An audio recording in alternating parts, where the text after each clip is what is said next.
Don't forget to like and subscribe. Welcome back po sa Agri. Ngayong episode naman, usaping tilapia ang ating pag-uusapan. At syempre, kasama natin si Sir Eddie Boy Jimenez dito sa Freshwater Aquaculture Center sa CLSU. Ayan, so napakaganda po ng episode natin ngayon dahil ipakikilala ko kayo sa isang very credible na supplier ng fingerlings. Siyempre, iba't ibang klaseng fingerlings. Yan po ay pang-grow out. At siyempre, yung ating magiging breeder o inyong magandang line-up o linyada ng inyong tilapia sa inyong pag-uumpisa.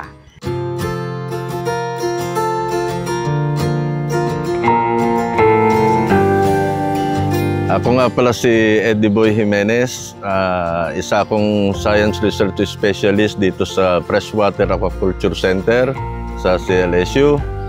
So ako ang in charge sa production ng PAS tilapia breeders. No?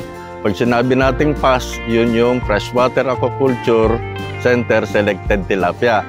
No? So ako ang in charge sa production, and then sa ang area kasi namin more on production and research, ano, pagdating dito sa FAC.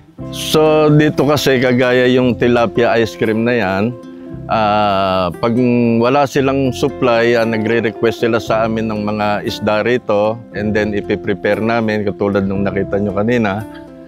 Kami ang nagpipilay.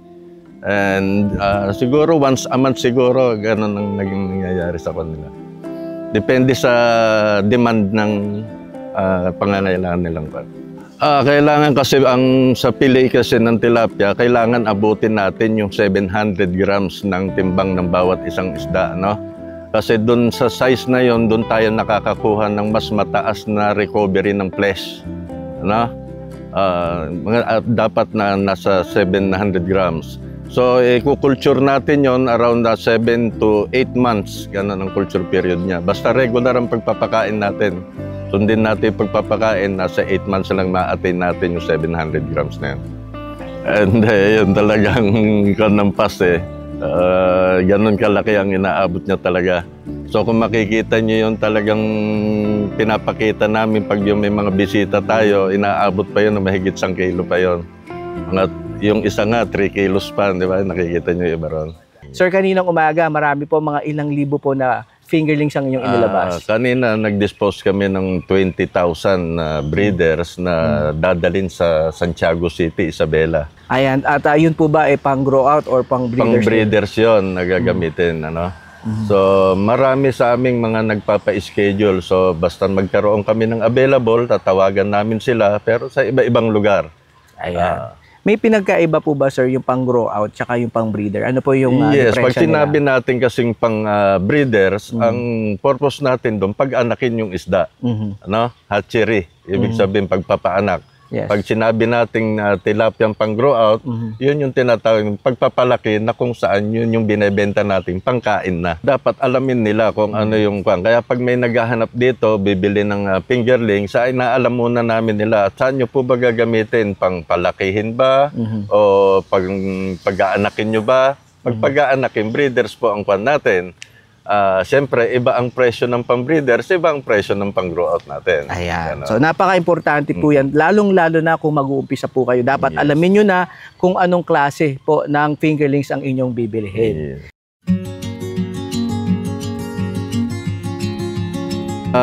Kasi ako nga in charge sa production ng breeder, so ang kwan namin talaga makapagbigay kami ng mga breeders sa iba-ibang area, lalo na sa parte gagaya ngayon, meron kaming project ng DOST, funded ng DOST. Isang objective namin, makapagdala kami ng mga quality breeders sa parting Mindanao. Kasi sa parting Mindanao, pag nagre-request sila sa amin dito, umu-order sila ng breeders, laging problema natin yung sa shipping pa lang, napakalaki na ng gastos nila. So ang namin, target namin, makapagdala kami ng talagang breeders doon na mismo sa area ng Mindanao, Visayas, may kasamang Visayas eh. Para doon na sila magpo-produce ng as breeders din. So madali na yung access ng mga hatchery operator.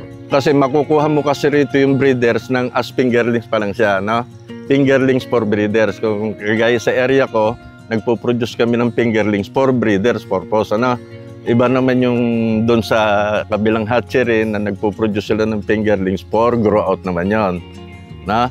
So yon yung isang client namin kanina, yung taga Santiago City, yon isang kooperatiba yon, hatchery din yan, farm, na umorder sa amin ng 20,000 kanina. Meron mga private, meron yung mga nagre-request sa amin na under sa government. Halimbawa, gusto mong magkaroon ng hatchery, marami kasing klase ng breeders. Dito sa Celesio kasi pag sinabi natin sa Celesio, yung past strain ang binibigay namin. Pag sa Bipar ka naman kumuha, meron silang Excel tilapia rin. Ibang strain, maraming klaseng strain dito. Meron din ang Genomar strain. Iba-iba, depende na rin sa tao kung anong gusto nilang kuning breeders. So dito sa amin wala namang kaming minimum na order o basta umorder ka, bibigyan ka namin ng certificate of origin kung saan talaga galing yung isda mo para na monitor din namin kung talagang puro yung pinoproduce nyong breeders. No? Minsan kasi nagagamit lang din yung pangalan ng past. No? Marami kasing mga sistema ngayon ng mga crosses ng ibang strain. Ala naman problema yung basta lumalaki yung mga isdang binibigay nila sa mga growth operator. Ito kasing past strain ng tilapia na ito talagang na-develop to within family selection. Maraming pag-aaral ang ginagawa rito para makapag-produce tayo ng ganitong lahi. No? So tulad ng sinabi ko, hindi lang naman Celesio ang nagpo-produce ng mga ganitong strain.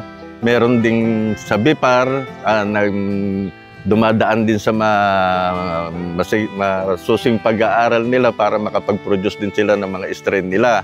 So meron nga silang Excel, may Genomar dyan. Maraming klase, meron din tayong mga tilapyang pang brackish water, yung mga gano'n. Pero dito nga, ang kon natin, past strain ang kon natin. At saka ito kasing past strain na to, talagang late maturity ito, no? Hindi tulad ng iba, na ito inaabot ng 5 to 6 months bago mag-mature. No? Pero dito kasi pag nag-produce kami ng fingerlings for binebenta namin for grow out, sinesex reverse namin yung mga isda rito. No? Kaya namin ginagawa rin yon dahil yung ibang breed, pang grow out namin, yung iba ginagawang breeders ng mga ibang private individual. Yes, na hindi naman dapat na gawing breeders, ginagawa nila. Yan kasi maselan kasi yung pagpo-produce ng aming past strain, kagaya ngayon nasa generation 44 na kami, no? Sa loob na isang taon, isang generation lagi ang nadadagdag niyan. Talagang kung makikita niyo yung breeding nucleus namin, napakaingat namin diyan, no? Talagang yung by family ang production namin diyan na hindi na ginagawa sa iba. No? Talagang sineselect namin yung mga the best individual na ginagamit namin for future generation.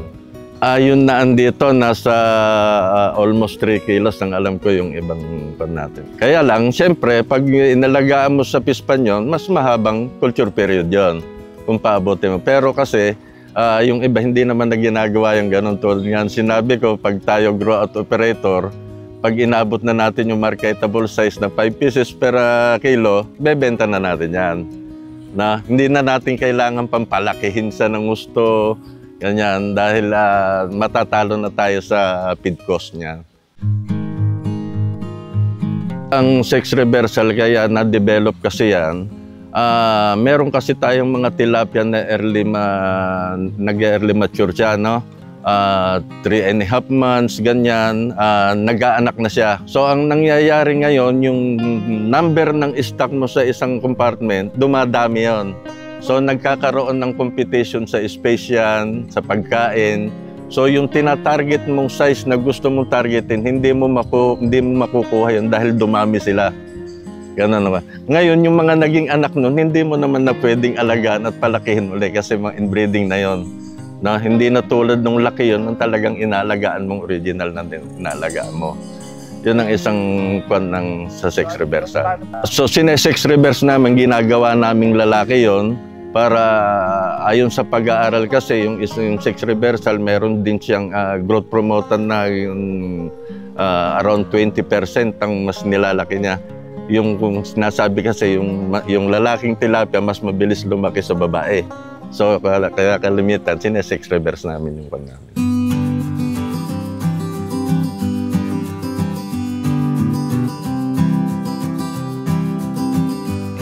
So, yung kanya, pag nag-collecta kami ng tilapia yung newly hatch, gine-grade kasi namin yan. Yung newly hatch talaga, yung kapipisa pa lang, yung hindi pa develop yung gonad ng isda. Yun yung time na iti-treat namin siya for sex reversal. So, gumagamit kami ng synthetic hormone nga, yung methyl alpha testosterone, and then minimix namin yun sa alcohol, and then sa feeds. Inahalo namin sa feeds yun. And then tinitreat namin yung pinapakain namin sa mga fry yun hanggang abutin niya 21 to 28 days. Depende sa panahon yun sa kondisyon natin. Kasi ang tilapia, ang kailangan niya nasa 28 to 32 degrees centigrade para maganda ang laki niya, ang growth niya. No? So 21 to 28 days, yun ang kon natin. Meron din tayong mga organic na hormone na ginagawa yung na-develop ni Imam Velasco, Rabilina Velasco. Na-develop nila yun yung paggamit ng pine pollen na-develop nila na pwedeng ipang sex reverse sa tilapia rin. So kaya lang ang naging problem natin yung supply nun. Seasonal kasi ang sa pine pollen.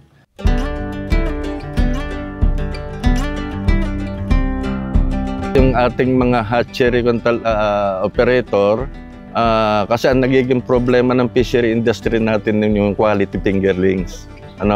Hindi natin makuha kasi yan kailangan kumuha sila ng mga fingerlings sa mga reputable source talaga. Tulad ng CLSU, meron kasi mga hatchery talaga na gumagamit sila ng mga breeders na crosses na kung saan-saan. Sabi ko nga kanina, wala namang problema sana yung kung lumalaki yung isdang pinoproduce nila. No?